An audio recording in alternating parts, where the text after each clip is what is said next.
Siju speaking പുതിയ വീഡിയോയിലേക്ക് എല്ലാവർക്കും സ്വാഗതം. ബെർത്ത് സ്റ്റോൺ നമ്മൾ ധരിച്ചാൽ ഗുണമുണ്ടോ, സമയം മാറുമോ എന്നുള്ളതാണ് ഇന്നത്തെ വീഡിയോയിൽ ഉൾപ്പെടുത്തിയിരിക്കുന്നത്. അപ്പോൾ അതിനു മുമ്പ് നിങ്ങൾ പുതിയതായിട്ടാണ് എൻ്റെ ഈ ചാനൽ കാണുന്നതെങ്കിൽ സബ്സ്ക്രൈബ് ചെയ്യാൻ മറക്കരുത്. ഇതുപോലെയുള്ള ഗുണകരമായ ഇൻഫർമേഷൻ നിങ്ങൾക്ക് ലഭ്യമാകുന്നതായിരിക്കും. അപ്പോൾ നമുക്ക് ഇന്നത്തെ വിഷയത്തിലേക്ക് കിടക്കാം. നമുക്കറിയാം, ഓരോ നാളുകാർക്കും അവർക്ക് ഓരോ സ്റ്റോണുണ്ട്. അത് ധരിച്ചാൽ അവരുടെ ഒരു വിഷമ ടൈമിൽ, അതായത് ദോഷ സമയത്ത് ഒരു നെഗറ്റീവ് എനർജി നമുക്ക് സൂര്യപ്രകാശം വഴി ലഭ്യമായി അത് നമുക്ക് കുറച്ച്, അതായത് വേറൊന്നുമല്ല, ഒരു പോസിറ്റീവ് എനർജി നമുക്ക് പ്രൊഡ്യൂസ് ചെയ്യുമ്പോൾ നമുക്ക് അലസതയൊക്കെ ആയിട്ടിരിക്കുകയാണെങ്കിൽ നമുക്ക് ഒരു ഉന്മേഷം ജനറേറ്റ്, ഒരു പോസിറ്റീവ് എനർജി, അതായത് നമുക്ക് എല്ലാത്തിനും ഒരു ഉത്സാഹവും, നമ്മൾ വിഷമിച്ചിരിക്കുന്നതിന് ഒരു എനർജി വരുമ്പോൾ നമ്മുടെ വിഷമം മാറുകയും ചെയ്യും എന്നുള്ളതാണ് ഇതിൻ്റെ ഒരു വിശ്വാസം.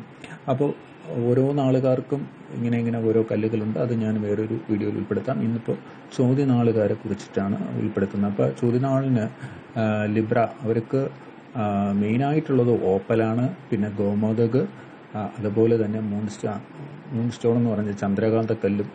ഇത് രാശികൾ അനുസരിച്ചിട്ട് മാറി മാറി ഇവർക്ക് ധരിക്കേണ്ടതായിട്ട് വരുന്നുണ്ട്. എന്നാലും ഇവരുടെ പ്രധാന എന്ന് പറയുന്നത് ഓപ്പലും ഗോമോദക് എന്ന് പറയുന്ന കല്ലുമാണ്.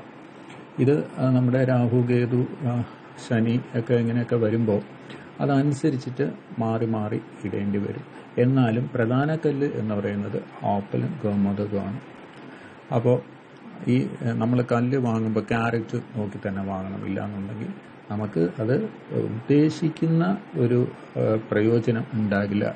അപ്പോൾ നമുക്ക് അറിയാം, നമ്മൾ ഇപ്പോൾ തന്നെ എന്തെങ്കിലുമൊക്കെ ആഭരണമൊക്കെ വാങ്ങുമ്പോൾ അതിൻ്റെ ക്യാരറ്റ് നോക്കി വാങ്ങും.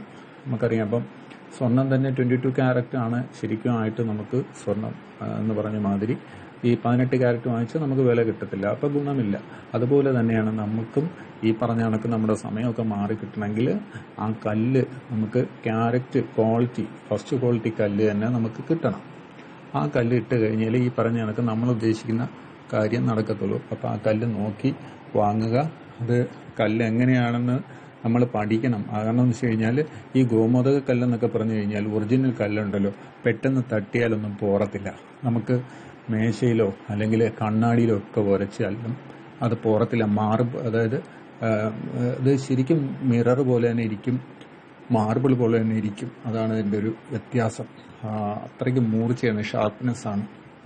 അപ്പോൾ ശരിക്കും ക്വാളിറ്റി ഉള്ള കല്ല് പെട്ടെന്ന് പൊട്ടത്തില്ല. പക്ഷേ തട്ടിക്കൂട്ടിയ കുറഞ്ഞ കല്ലാണെങ്കിൽ പൊട്ടും. കാരണം അങ്ങനെയാണ് അത് മേക്ക് ചെയ്ത് വരുന്നത്.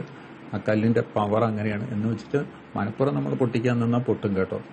അങ്ങനെയല്ല ഞാൻ പറഞ്ഞ, ഒരു ചെറിയ അശ്രദ്ധയോട് കൂടിയൊക്കെ ഉള്ള തട്ടുമുട്ടലൊന്നും കല്ലിന് ഒരു കേടും വരത്തില്ല.